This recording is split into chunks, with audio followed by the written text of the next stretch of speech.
All right.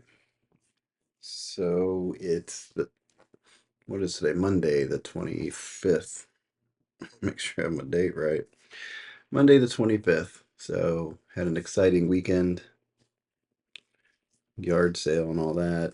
And I spent all day, pretty much Saturday evening after the yard sale and Sunday getting ready for Thanksgiving. Because, like I said, we we host Thanksgiving.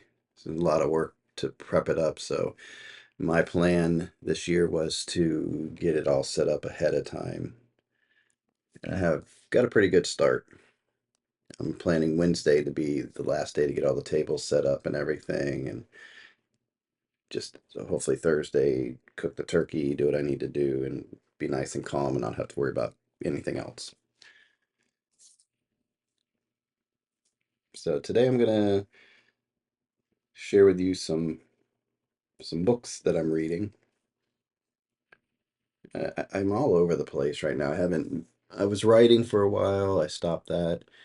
I was reading for a while with a friend, and we kind of teetered off on that. Hopefully, one day we'll get back to the reading part. And it's like I have an interest in reading again. And now it's like, what am I going to read? And of course, my old habits of start a book. Oh no, I like this book. Start a book. Okay, start a book. So I'm all over the place right now. I was reading the new Stephen King. I forgot to bring it in here, the short story one, and I like what I was reading so far. Still shows how great of a writer he is. Just a storyteller. He still has it. But it's a bunch of short stories, and I haven't finished that one. And one that I need to get into, but I think I've kind of figured out what I'm going to do here. There's one that I really want to read, and as you can see, I started it and I stopped. But this one has a personal um, meaning to it for me, and so this lady Patricia Lebert, hopefully I'm pronouncing her name right. We call her Pat. Met her at like these Derby Day parties that we go to. Friend of ours knows her daughter and her, and years ago I was writing and very passionate about it, and got to talking to her one night, and I remember bits of it. We do a little drinking during the party, but I do remember having conversations with her, and she was always saying, "Oh, I want to write this story about my family." I just never got around to it. And, I was writing, I said, just do it, get into it. I was trying to inspire everybody. Well, it inspired her. And I don't know if she had already started it or it got her to finish it or got her to move it. I don't remember the whole story. Maybe one day I can talk to her about it after I read it. But she got it done. It's called The Buffalo Nickel Redemption. His family picture here. A legacy of 8 sisters and 1 brother. And I started it, and it's captivated me. And then, but my ADHD, which I've never been diagnosed with, kicked in, and I'm all over the place. But I want to give this book justice and start it again. So I need to do that. But it's just kind of neat. She got it self-published and gave it out to people for free. But it's kind of neat to know you had just a little tiny bit and something, led to a book. So that's kind of neat. And I will get into that. The other one I kind of started because I put that away. Then I'm looking around, and then I kind of got on a Cormac McCarthy thing, and I was like, who are people comparing to Cormac McCarthy and all that? And this guy Tim Johnston came up. It's called Descent. It was in the mystery section, and I started it recently, and it's piquing my interest already. Wondering what's going on with these. Uh, I think it's an 18-year-old girl and her 15-year-old brother. She's going to college for like a running scholarship or running or kind of athletic scholarship. So they go to Colorado to train where the air's thinner and she can strengthen her muscles and endurance and breathing and all that. Anyway, they go there, and right in the very beginning, they're kind of heading off into down a road, and it's out in it's a lot of trees and wilderness, and she decides to go off on a path, and that's where they're going. So it makes me wonder, okay, where's this going? So um, I'll probably be finishing this before I get into the Buffalo Nickel, but it piqued my interest. And in between, like at night, I sit down and read, and then during the day, I'm getting back in the habit of kind of carrying a book around with me. I have this little one here that the teachings of Buddha. I'm trying to pick up little messages in here. I'm having real struggles with humanity and life. There's things that have happened recently, not nothing political, just personal life that I can't really get into. And it's like, why do people treat people who like do nice things for them? Why do they end up treating those people that do the nice things for them just like trash, like horribly?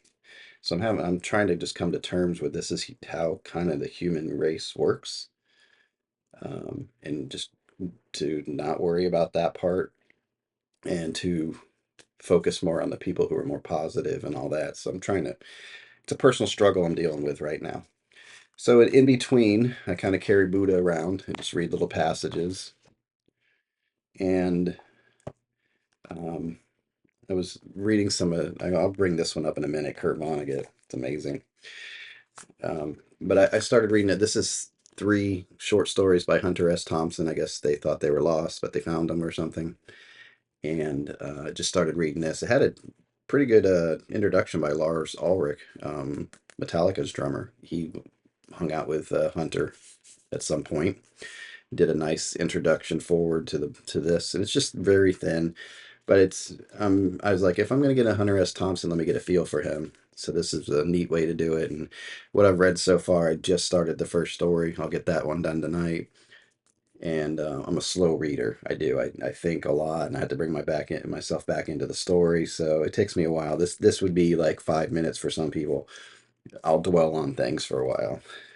I'll take my time, but I like his writing style already. So this might lead into more Hunter S. Thompson books for me.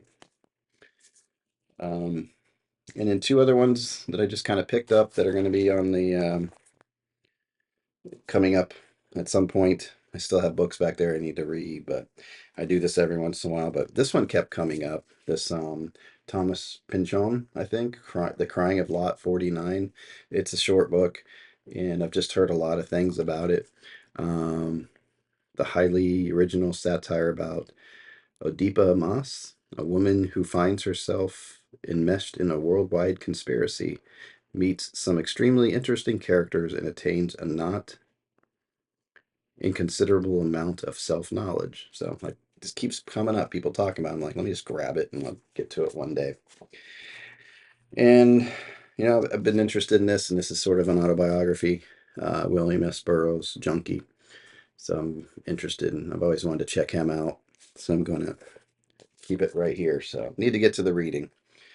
But anyway, I'm focusing on Descent, and in between, I've been going through this, A Man Without a Country, Kurt Vonnegut, and it's so insightful. He wrote this in his 80s, and he just, you could tell how well educated he was, how well read he was, how humorous he was. He doesn't um, come across as a snob in any way. He just finds humor in things. He's just a smart guy that had a sense of humor. And one thing I wanted to kind of share with you is, and you can kind of see where my channel emblem came from. Has something to do with that. If you don't know what that is, if you're a Vonnegut reader, you know what that is. If you're not, then you have to discover it. Um, yeah, let me share this thing about comedy and things just real quick. It said, I grew up at a time when comedy in this country was superb. It was the Great Depression. There were large numbers of absolutely top comedians on radio, and without intending to, I really studied them. I would listen to comedy at least an hour a night all through my youth, and I got very interested in what jokes were and how they worked. When I when I'm being funny, I try not to offend. I don't think much of what I've done has been in really ghastly taste. I don't think I've embarrassed many people or distressed them. The only shocks I use are an occasional obscene word. Some things aren't funny. I can't imagine a humorous book or skit about Auschwitz, for instance, And it's not possible for me to make a joke about the death of John F. Kennedy or Martin Luther King. Otherwise, I can think of any subject that I would steer away from. Otherwise, I can't think of any subject that I would steer away from, that I could do nothing with. Total catastrophes are terribly amusing. As Voltaire demonstrated, you know the Lisbon earthquake is funny. I saw the destruction of Dresden. So here he's talking about because Kurt Vonnegut survived the bombing of Dresden during World War II. If you haven't read Slaughterhouse-Five, yeah, there you go. You gotta that goes into it. His it it talks about his moments in Dresden. He has other essays too that talk about it. But anyway, he says, I saw the destruction of Dresden. I saw the city before, and then came out of an air raid shelter and saw it afterward. And certainly one response was laughter. God knows the soul, that's the soul seeking some relief. Um, it kind of reminds me of that, I don't know, that Bare Naked Lady song. I'm the kind of guy that laughs at a funeral. Don't understand what I mean, but you soon will. It's interesting. I like that. It's the soul seeking some relief. Um, any subject is subject to laughter, and I suppose there was laughter of a very ghastly kind by victims in Auschwitz. Humor is an almost psychological response to fear. I like that too. Um, and a great deal of laughter is induced by fear. So it's inappropriate, but it's very human, right? To get that feeling out, that whatever you're feeling because of something so horrific, and even if it comes out as laughter, at least you're getting it out, kind of thing. So it's interesting. So he has a lot of essays in there. This is around the time Bush was president and things. So he has comments about politics that seem to apply today, but he gets into many, many aspects of life and religion and all these different areas, and he just gets his thoughts out and does a lot of comparisons. So this is a great book if you haven't read it. This is my second time through it, but it's short stories, essays. I think it's mostly essays, not short stories, and so I can read bits of this. Like if I have it in the car and I have time to, I'm waiting for something, I'll read bits of this. But reading time at night is going to be dedicated to that Descent book. So anyway, that's what I wanted to share with you guys today. It's been craziness a little bit in life here, but nothing that we're not going to overcome. And we have the holidays coming up, so it'll be nice to gather with the family. So hope you guys are doing well, and I will talk to you soon. Bye.